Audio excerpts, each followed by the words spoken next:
Hi, my name is Brittany, and I'm an educator at the St. Louis Zoo. Welcome to my home. For today's webinar, I want to go over some of our features. So you'll see an icon that says chat box. If you don't have that open, go ahead and open it now. This is going to be really helpful. So when you have answers or want to share something, I'll be able to see it because I can't see you in person. There are going to be some polls that pull up. Connor is our moderator today, and he'll be doing that for us, as well as sharing some information in the chat box. There's also another icon that says Q&A. That's for questions and answers.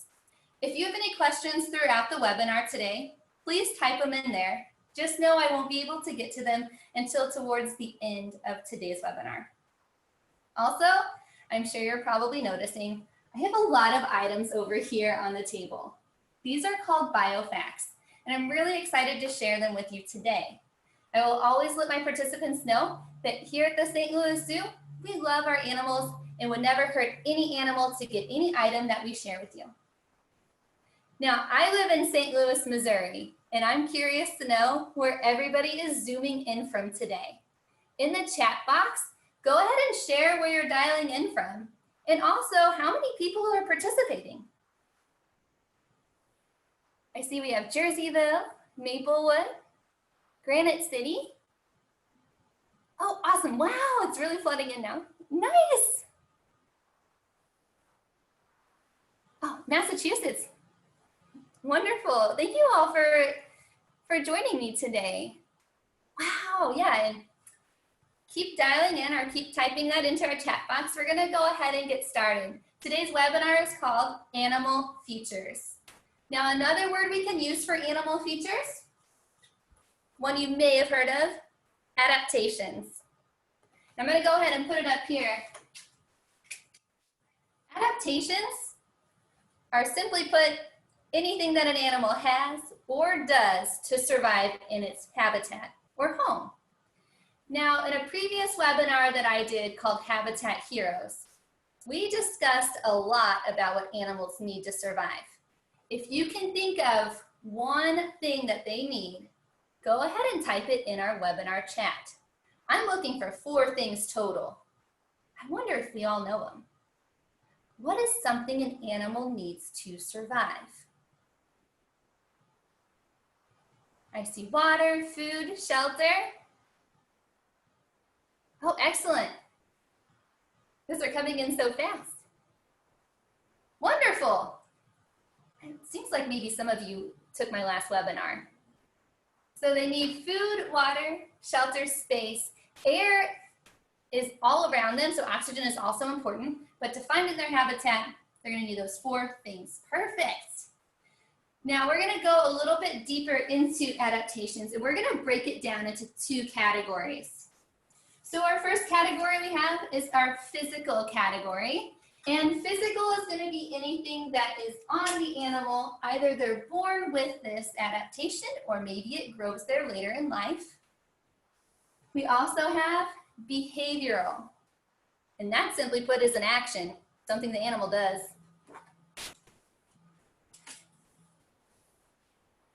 Now, what's an animal adaptation you can think of that would be helpful for survival?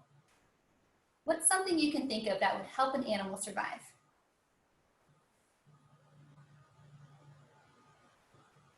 I see spikes, claws, camouflage, webbed feet, definitely. Awesome. And you guys are mentioning a lot of things that I also think of too. And the first thing that usually pops into my mind about adaptations are teeth. And I have a biofact I'd like to share with you right now. So this is a skull replica. This is a coyote skull. Now let's check out those teeth.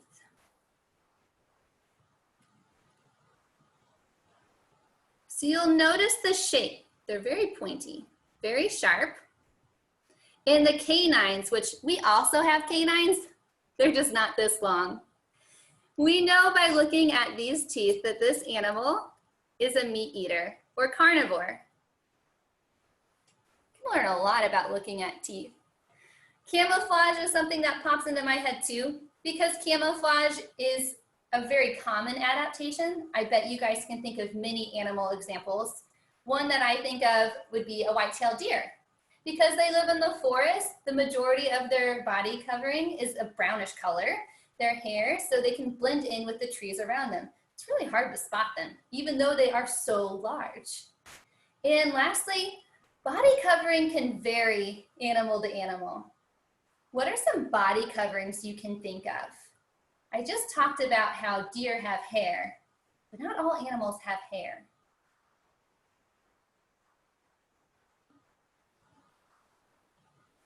Oh, I see scales. Ooh, slimy skin. Ooh, quills too. Feathers. Fur. Excellent.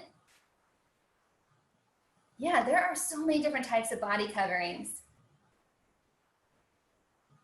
Really cool. Oh, and I like how you brought up that some animals can even change the colors of their body too, to help blend in or maybe even stand out. Now, we're gonna play a game today. I call it my adaptations game. And I'm gonna have you guys help me organize these items here, these biofacts, into one of these two categories. So it's either a physical adaptation or behavioral. Now, another example to help differentiate the two is an animal that you might go to the zoo to see. This animal runs really, really fast. What animal do we think that might be?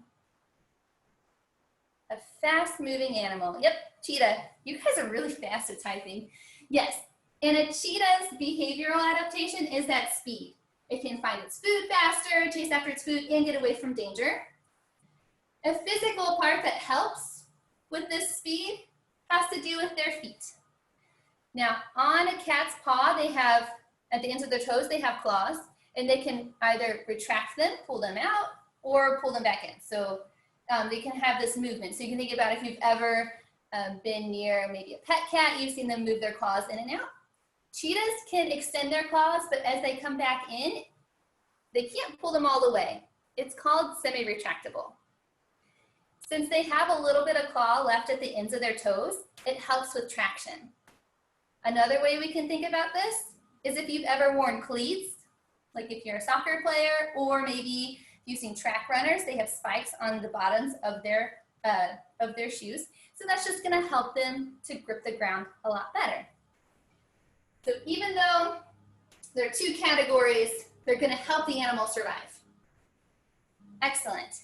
Now, do I have any scientists joining me in my Zoom room today?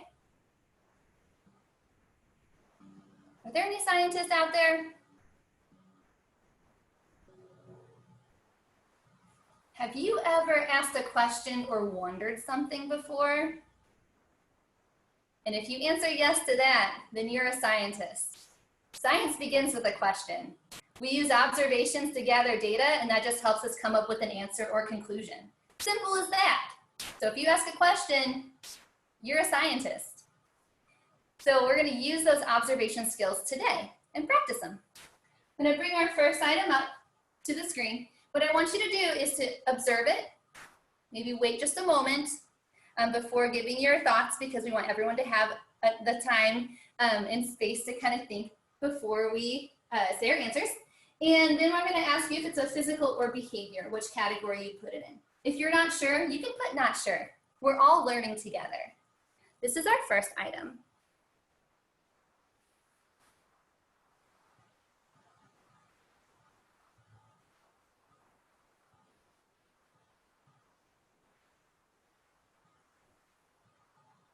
What do we think this is?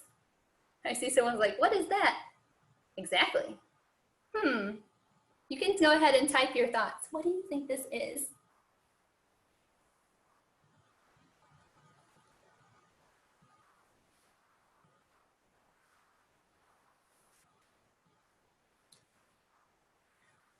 Which category do you think this item would belong into?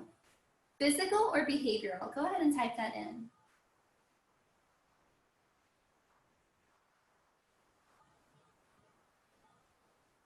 So which one do we think? And you can also abbreviate if you want to put the letter P or the letter B, you can do that too. All right. Ooh, this one's tricky. This one's a little tricky. Okay, so this item here is indeed a piece of wood or a log. And it has a very specific name. It's called a beaver log. And it gets that name because a beaver did something to this. Now, since there's an action, we know that this is going to go in the behavior. Because last I saw, I don't really think that a log's going to grow on a beaver, but it's very, very important for their survival. Now, I saw a lot of you say physical, and I think I know why. What's the physical part of the beaver's body that helps them do this? What's the physical part? Yeah, it's those teeth. That's why this one's a little tricky. So again, when I'm holding the item, we're just thinking this item itself. But I'm so glad you guys know a lot about beavers. I have another skull for you, and it's a beaver skull. Now, when we think of beaver skulls, a lot of times we think of those incisors in the front. So they have the top two here and the bottom two there. They also have other teeth though. I'll go ahead and show you. They have flat teeth, rows on the top and rows on the bottom. But for all of this chomping and chewing on logs and sticks, they're gonna be using these incisors. They're called ever-growing incisors. This is an adaptation that is specific to rodents. So other animals that are similar to beavers, like guinea pigs or rats or mice, they also have these amazing teeth. Now this makes sense that they would want those incisors to keep growing. I don't know about you guys, but if we tried to chew on wood, which we could, we shouldn't, our teeth do not work the same way. So they get their teeth worn down as it grows throughout their life. And if they don't, their mouth would get stuck open, and that wouldn't be very comfortable. Excellent job, guys. I'm gonna go ahead and bring another item. So take a moment to observe. What is this item? Where does it belong?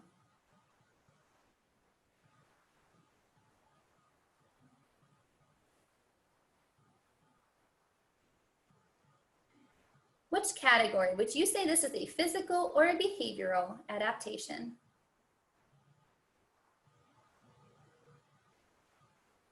Awesome. Yeah, so this is going to be an example of physical because this is part of the animal. And this shell in particular is a radiated tortoise shell. It's a type of desert tortoise. And you'll notice that they have these little starburst designs. That's where they get their name. They kind of radiates on each little bump. Now, I have another question for you guys. And I'm curious to know, can tortoises leave their shell? Can turtles or tortoises leave their shell? There's going to be a poll that pops up. Yes? No? I'm not sure. Maybe you've never thought about it before. Again, we're going to learn together. So feel comfortable with saying, I'm not sure. I have to say I don't know at least a couple times a day. I'm still learning more about animals. All right, thank you guys so much. So it looks like we have, most of you say no. Now, with science, sometimes when you make the first round of observations, you only see one perspective. So I'm going to show you another perspective of this shell to give us more data. This data, an observation can either support your thought, or it can even challenge it and maybe you'll have a new idea. So this will be another perspective. This is the inside. What do you observe? What do you see?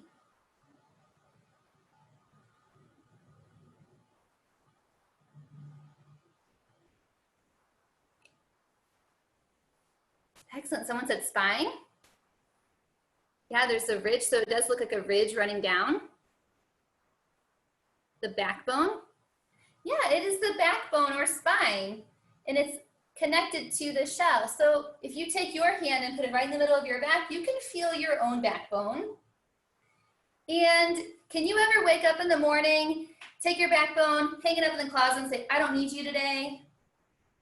No, we would be a blob of jello on the ground. Our backbone does so much for us. And the same with this tortoise. Because it's connected to their shell, turtles and tortoises are born with their shells and can never leave them. It is part of their body. So it starts really small, and as they grow, it grows with them. Excellent, guys. Up next, this should be an item that maybe you're seeing a little bit more of right now in our spring season.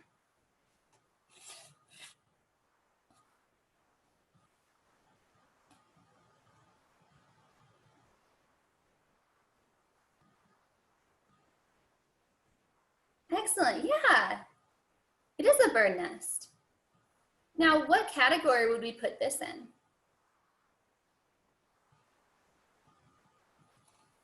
Would it be physical? You can put the letter P. Behavioral, you can put the letter B. Yeah, it's gonna be a behavior because birds are not born with a nest on their body, but it's a behavior that they create. And they're really good at it. I've tried to make a nest before and it doesn't always stay together, it usually falls apart. And with the same group, I have our next biofact, our next set of biofacts. These right here.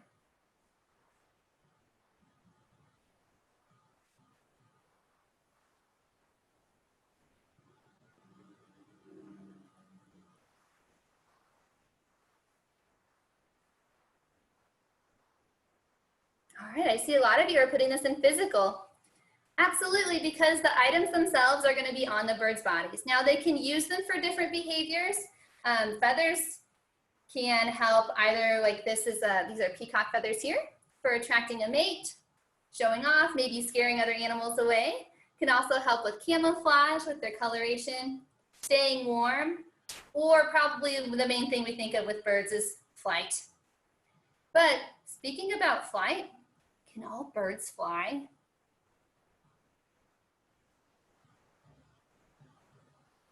Oh, I see you guys are saying no, not at all. All right.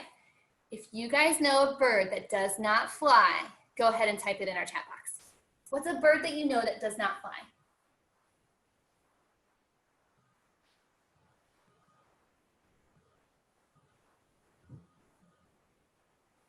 Awesome. Emu, penguins, ostrich, kiwi. Oh, these are so great, guys. Now, I have an ostrich feather to share with you. So you can make an observation and kind of understand that this is not a good flight feather, right? It's a very soft, almost like a billowy kind of texture compared to this macaw feather, which is a good flight feather.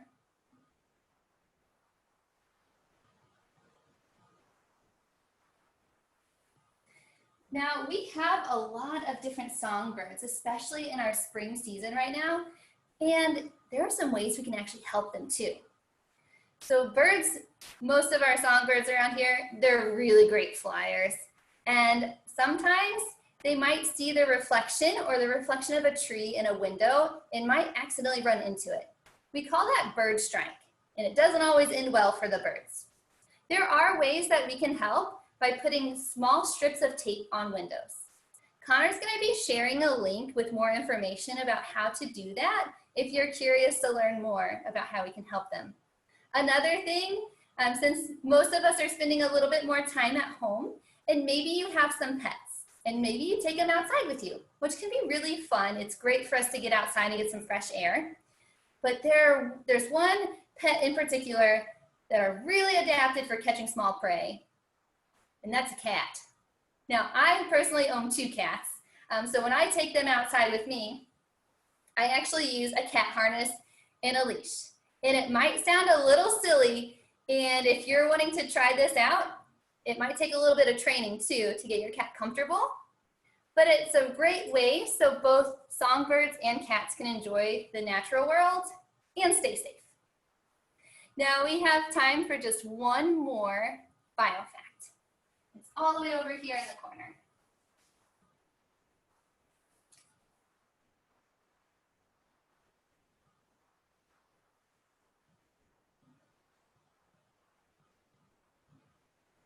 What category would this belong in?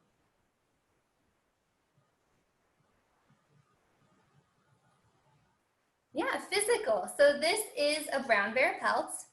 And judging by how thick it is and dense, sometimes when you see that, you can also figure out maybe the kind of habitat it would be most comfortable in. So when I look at fur that's this thick, I would probably say a rainforest wouldn't be the best fit for this animal, but maybe someplace a little bit cooler. Awesome. You guys are really good at this adaptation game. Now again, we have two categories, our physical, what the animal has, and behavioral, what they do, so their action. But no matter what type of adaptation it is, it's all there for the same reason, to help an animal survive. Now, if you could have any adaptation, any animal adaptation, I tried to do quite a few different ones. Which one would you choose? Which adaptation would you choose? I see a long tongue, to fly, super speed. Ooh, running across water, that would be really handy. To have gills, flight or speed. Ooh, shrinking, that's a really cool one too. Oh, those are so awesome, guys. Super sight, perfect. I can see benefits for all of those adaptations. They all sound like so much fun. Connor's gonna be pulling up one last poll. I'd love to know your thoughts on today's webinar. Also, if you have any questions for me about adaptations, please go ahead and type it in our Q&A.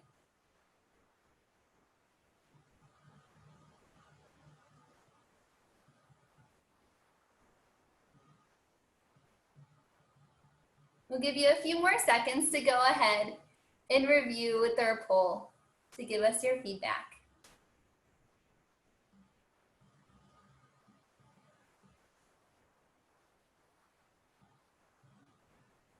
All right, I'm gonna go ahead and look at some of our questions now too. We have just enough time for a few. What type of bird is the white feather from? Oh, okay, so the feathers that I shared, I'll just go through them all really fast. So we have an ostrich. This is a blue and gold macaw, so the yellow is on the backside. We have peacock. These are tail feathers from a male, from a boy. And that white one is actually from a snowy owl. All right.